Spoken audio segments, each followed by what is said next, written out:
एक समय की बात है। लक्ष्मी नगर में एक बड़ा जंगल था। उस जंगल में सोनू नाम का एक हिरन रहता था, जिसे जंगल में रहते हुए काफी साल हो गया था। सोनू का इस दुनिया में कोई नहीं था। कुछ महीने पहले ही उसका माँ बाबा गुजर गए थे।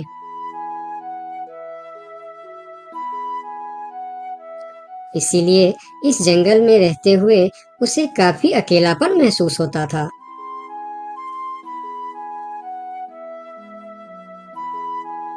कितना बड़ा जंगल है हमारा, लेकिन फिर भी एक अजीब सा अकेलापन महसूस होता है। काश मेरा भी कोई दोस्त होता तो कितना अच्छा होता। तभी वहां से एक तेंदुआ और सियार गुजर रहे थे।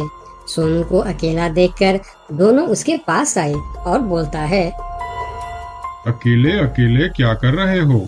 हमसे दोस्ती कर लो, हम है ना तुम्हारे साथ रहने के लिए। क्या मैं तुम दोनों से दोस्ती कर लूं? तुम लोगों को काम है दूसरे को बेवकूफ बनाना और उनका खाना चुराना और परेशान करना। तुम दोनों से दोस्ती करके मैं गलत चीजों के अलावा और कुछ नहीं सीखने वाला। इससे अच्छा तो मैं अकेले ही ठीक हूँ। अब तुम दोनों यहाँ से जा सकते हो। अभी तो तुम हमारी दोस्ती को ठुकरा रहे हो, लेकिन वक्त आने पर तुमको हमारी दोस्ती की अहमियत पता चलेगी, देख लेना। ये कहकर वह दोनों वहां से चले जाते हैं। उन दोनों के चले जाने के बाद हिरन कुछ देर बाहर बैठा रहा। फिर धीरे धीरे शाम हो गई। तब हिरन भी घर के अंदर चला गया। अगले दिन सुबह जब हिरन अपने घर के बाहर बैठा था, तब हिरन ने देखा कि एक छोटा सा हाथी जो उसकी उम्र का था, वह धीरे धीरे उसके पास आ रहा है और उनके पास आके कहा, कैसे हो प्यारे हिरन? मेरा नाम गोलू है। मैं आज ही इस जंगल में आया हूँ। तुम्हारा नाम क्या है? क्या तुम इस जंगल में रहते हो? मेरा नाम है सोनू और इसी जंगल में मैं जन्म से ही रह रहा हूँ। तुम कहाँ से आए हो? तुम्हारे साथ और कौन कौन है? मैं पास की जंगल से आज ही आया हूँ। मेरा इस दुनिया में कोई नहीं है। क्या तुम यहाँ अकेले रहते हो? हाँ, मैं अकेला ही रहता हूँ। मेरा भी इस दुनिया में कोई नहीं है दोस्त। सोनू, क्या यहाँ कोई ऐसी जगह है जहाँ मैं अपना घर बनाकर रह सकूं? हाँ दोस्त, इस जंगल में ऐसे बहुत से जगह है जहाँ तुम घर बनाकर रह सकते हो। आओ मेरे साथ।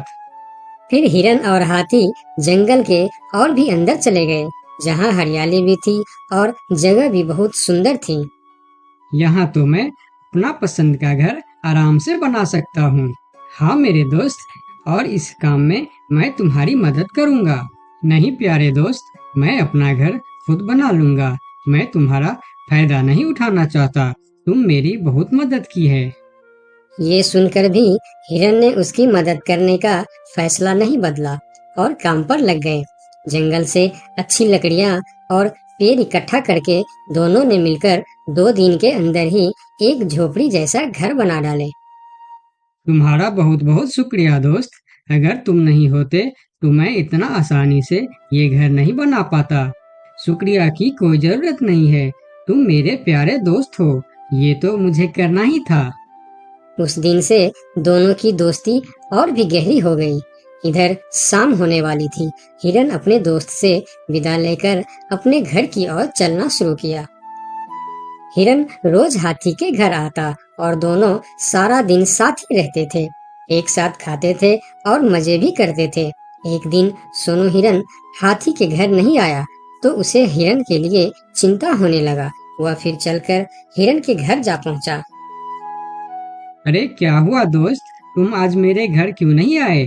तुम्हें ना देखकर मैं बहुत परेशान हो गया, इसीलिए मैं इधर चला आया। दोस्त, मेरा तबीयत खराब है। पूरे शरीर में बहुत दर्द हो रहा है। मैं ठीक से खड़ा भी नहीं हो पा रहा हूँ। हाथी आगे आया और हिरन के शरीर को छू कर देखा कि हिरन को तो बहुत तेज बुखार चढ़ा है। दोस्त, तुम्हें तो बहुत तेज बुखार है, लेकिन ये सब अचानक कैसे हो गया? ये कहकर हाथी ने थोड़ा देर सोचा और बोला, मैं अभी आता हूँ। तुम बिल्कुल चिंता मत करना, तुम ठीक हो जाओगे। इतना कहकर हाथी वहां से चला गया और सोनू हिरन उसका इंतजार करने लगा, लेकिन कई घंटे गुजर जाने के बाद भी हाथी नहीं लौटा। हिरन निराश होकर बैठा रहा। थोड़ी देर बाद वही तेंदुआ और सियार उसके पास आ गए और कहने लगे, सोनू हिरन, तुम्हारी तबीयत का पता चला तो हमें बहुत दुख हुआ। ये देखो, हम तुम्हारे लिए खाना भी लेकर आए हैं। उन्होंने कुछ फल हिरन के सामने रख दिए और फिर उसको खाने के लिए कहते हैं। तुम लोगों का बहुत बहुत शुक्रिया, मुझे बहुत भूख लगी थी। अरे हिरन भाई, इस समय तुम्हारा तबीयत खराब है और वह तुम्हारा दोस्त कहाँ है जो हमेशा तुमसे चिपका रहता है? पता नहीं कहाँ गया है। सुबह एक बार आया था, उसके बाद अभी तक लौटा नहीं। हाँ, उसने सोचा होगा कि तुम्हारी बीमारी में सेवा करनी पड़ेगी, इससे अच्छा तो हम भाग ही जाते हैं, इसलिए वह गायब हो गया। अच्छा दोस्त ही निभाया उसने। नहीं नहीं, ऐसा नहीं हो सकता, वह मेरा बहुत अच्छा दोस्त है। ऐसा ही हुआ है। हमने कहा था ना कि वक्त आने पर हमारी दोस्ती की अहमियत समझेगी। यही वह समय है।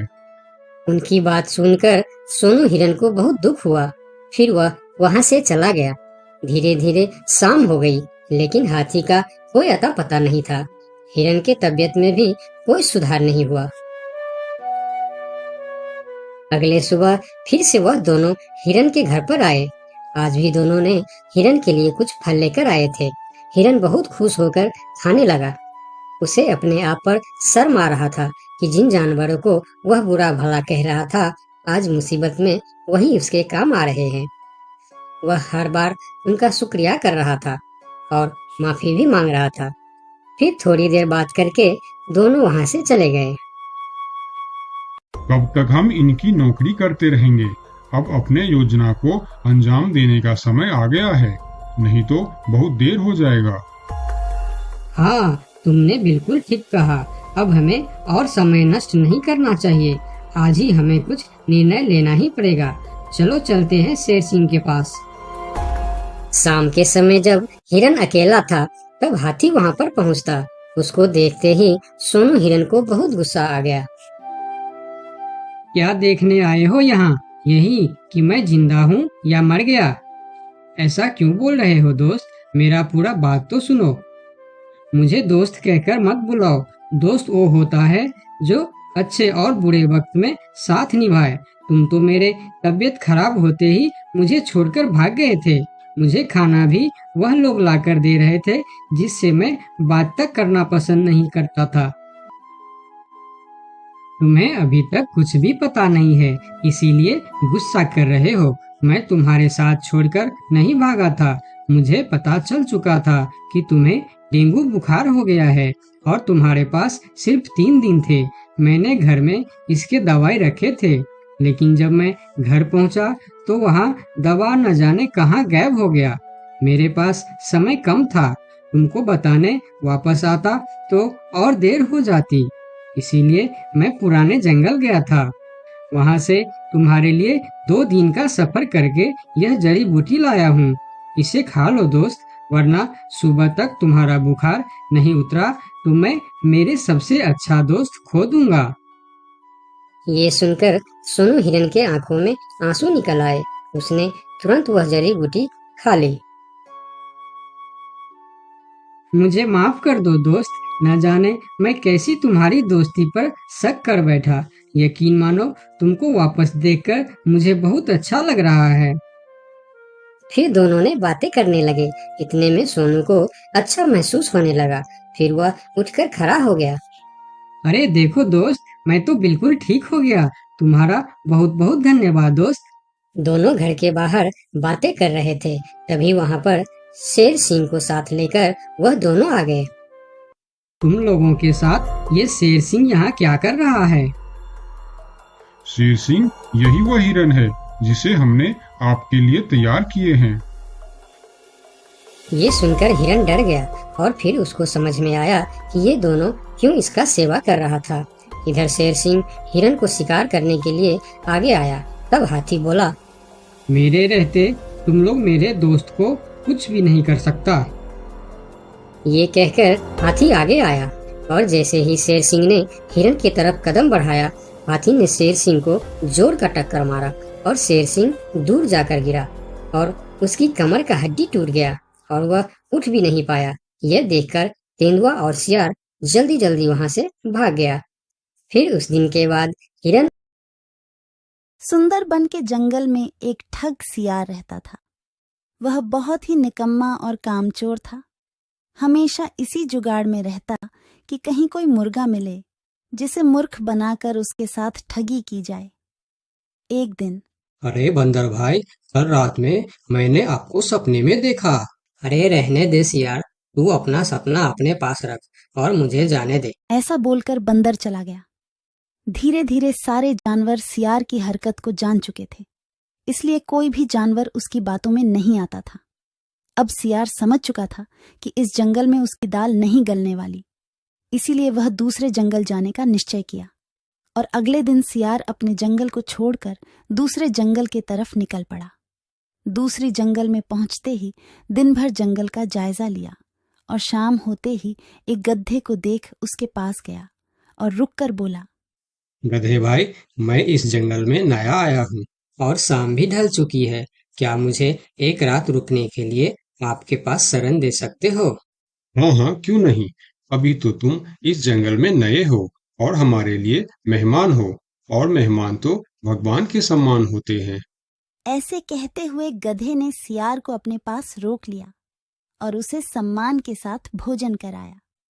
भोजन करने के बाद दोनों आपस में बातें करने लगे। सियार ने गधे से बोला, अरे गधा भाई, इस जंगल में पीपल के पेड़ के पास एक तालाब है, जानते हो उसके बारे में? हाँ हाँ, पीपल के पास एक तालाब है। वह तालाब कीचड़ से भरा पड़ा हुआ है। उसका पानी भी बहुत गंदा हो चुका है। यहाँ का कोई भी जानवर उसका पानी नहीं पीता है। सियार ने अपनी आवाज को धीमा करते हुए बोला, क्या तुम जानते हो, वह सोने चांदी का तालाब है। उसके अंदर ढेर सारा सोना और चांदी छुपा है और उस तालाब का मालिक मैं ही हूँ। सियार का बात सुन गधे ने चौंक के बोला, ये तुम क्या बोल रहे हो सियार भाई? तालाब भी कहीं सोने और चांदी का होता है? मैं भी ऐसे ही सोच रहा था। मुझे भी इस तालाब के बारे में कोई जानकारी नहीं था, लेकिन कुछ ही दिन पहले मेरे पिताजी मरने से पहले सारे संपत्ति मेरे नाम की। उसमें यह तालाब भी है और आज मैं अपने संपत्ति देखने के लिए ही यहाँ पर आया हूँ। यकीन नहीं होता तो यह थैली में देख लो, जो मैंने अभी इस तालाब से निकाला है। सोने के गहने निकालकर गधे को दिखाया, जो उसे ठगने के लिए उसने अपने साथ लेकर आया था। गहने को देखकर गधे को सियार के बात पर विश्वास हो गया और बोला, अरे हाँ, ये तो सचमुच सोने चांदी का है। तब तो तुम बड़े ही भाग्यशाली हो, इसलिए तुम्हारे पास ये सोना चांदी का तालाब है। अब सियार मन ही मन खुश हो रहा था। उसे तो इसी बात का इंतजार था। गधा भाई, मुझे इस संपत्ति से कोई भी लालच नहीं है। मेरे पास मेरे जंगल में और बहुत सारे संपत्ति है जो मेरे पिताजी ने मेरे लिए छोड़कर गए हैं। मैं तो यहाँ तालाब बेचने के लिए आया था। सोचता हूँ तुम भले जानवर दिखते हो, क्यों ना तुमको ही यह सब बेच दूं। मुझे, यानी यह सोने का तालाब मेरा हो जाएगा और मैं इस तालाब का मालिक बन जाऊंगा। बेचारा भोला भाला गदहा सियार की चिकनी चुपड़ी बातों में बहुत आसानी से आ गया और गधा सियार से सोने का तालाब खरीदने को तैयार हो गया। दोनों के बीच 4 सिक्कों का सौदा तय हुआ। ठीक है सियार भाई, मैं अभी जाकर हिरन के पास से 4 सिक्का लेकर आता हूँ। मेरे पास अपना घर न होने के कारण मैं अपनी सारी कमाई हिरन के पास ही रखता हूँ और जब भी मुझे जरूरत पड़ता है मैं उससे ले लेता हूँ। ठीक है गधे भाई, लेकिन ध्यान से, जंगल में किसी को इस बात का पता नहीं चलना चाहिए, वरना जंगल के सारे जानवर मेरे पीछे ही पड़ जाएंगे। ऐसा बोल सियार गधे को भेज देता है और गधा हिरण के पास जाकर अपना सिक्का मांगता है। गधे भाई, घर में सब ठीक तो है ना? आज आपको अचानक से 4 सिक्कों का क्या जरूरत पड़ गया? अरे वह अपने जंगल में जो तालाब है ना, मैं उसे खरीद रहा हूँ। तालाब खरीद रहे हो? क्या करोगे तुम तालाब खरीद के? तालाब का तो पता नहीं, लेकिन उसमें जितना सोना चांदी है वह सब मेरा हो जाएगा। तालाब में सोना? ये तुम क्या बोल रहे हो भाई? मुझे तो कुछ भी समझ में नहीं आ रहा है। मुझे डर है कि तुम कहीं कोई परेशानी में ना आ जाओ। देखो, तुम मुझसे कुछ भी मत छुपाओ। क्या बात है? साफ साफ बताओ मुझे। हमारे जंगल में एक बहुत ही अमीर सियार आया है। ढेर सारी संपत्ति है उसके पास। और तो और, हमारे जंगल में जो तालाब है ना, जिसे हम लोग गंदा नाली समझकर उसका पानी भी नहीं पीते हैं, उस तालाब में ढेर सारा सोना और चांदी है। उसने तो मुझे उस तालाब से सोने का गहना भी निकाल कर दिखाया है। उसी तालाब को मैं खरीद रहा हूँ। हम दोनों के बीच 4 सिक्कों का सौदा हुआ है। मुझे तो वह सियार मूर्ख ही मालूम पड़ता है, जो इतने सस्ते में सोने का तालाब बेच रहा है। मूर्ख वो नहीं, मूर्ख तुम हो। भला तालाब भी कोई सोने चांदी का होता है? अरे गधा भाई, तालाब से पानी निकलता है, सोना नहीं। मैं भी ऐसे ही सोच रहा था, परंतु उसने मुझे सोने निकाल कर भी दिखाया। गधे भाई, मुझे वह कोई ठग मालूम पड़ रहा है, जो तुम्हारे आंखों में धूल झोंक कर तुम्हें झांसा दे रहा है। मैं एक तरकीब बताता हूँ, जिसे दूध का दूध और पानी का पानी हो जाएगा। कौन सा तरकीब हिरन भाई? तुम ऐसा करो, उस सियार से बोलो कि मेरा हिरन भाई ने कहा है कि लिखा पढ़ी होगा तभी मैं उसे 4 सिक्का दूंगा, और अगर बिना लिखा पढ़ी से ही काम हो जाता है तो मैं सिर्फ एक ही सिक्का दूंगा। अगर वह तालाब सच में सोने की है तो वह लिखा पढ़ी जरूर करेगा, नहीं तो वह एक सिक्के में ही मान जाएगा। हिरण की बात सुनकर गधा हाँ में सिर हिलाया और सिक्का लेकर सियार के पास पहुंचता। सियार भी गधे के आने के इंतजार में उतावला हो रहा था। गधा पहुंचते ही सियार से बोला, सियार भाई, मेरा हिरन भाई ने कहा है, यदि आप लिखा पढ़ी के लिए तैयार हो तो मैं आपको 4 सिक्का दूंगा, वरना बिना लिखा पढ़ी के आप एक सिक्का ले लो और मुझे यह तालाब दे दो। सियार ठग किसी तरह से जल्दी करके सिक्का लेकर वहां से जाना चाहता था। वह बोला, अरे गधे भाई, तुम बड़े अच्छे और भले मालूम पड़ रहे हो। तुमसे क्या लिखा पढ़ी कराना। चलो, तुम एक ही सिक्का दे दो। अब गधे को समझने को कुछ बचा ही नहीं था। गधे को समझ में आ गया कि सियार उसको ठगना चाहता है। ठीक है सियार भाई, कोई भी शुभ कार्य करने से पहले मुंह मीठा करना जरूरी होता है। मैं अभी लड्डू लेकर आता हूँ, आप यहीं रुको। गधा जंगल से 2-3 जानवरों को बुला लाया और सियार की जमकर धुनाई कर दी। किसी तरह सियार वहां से जान बचाकर भाग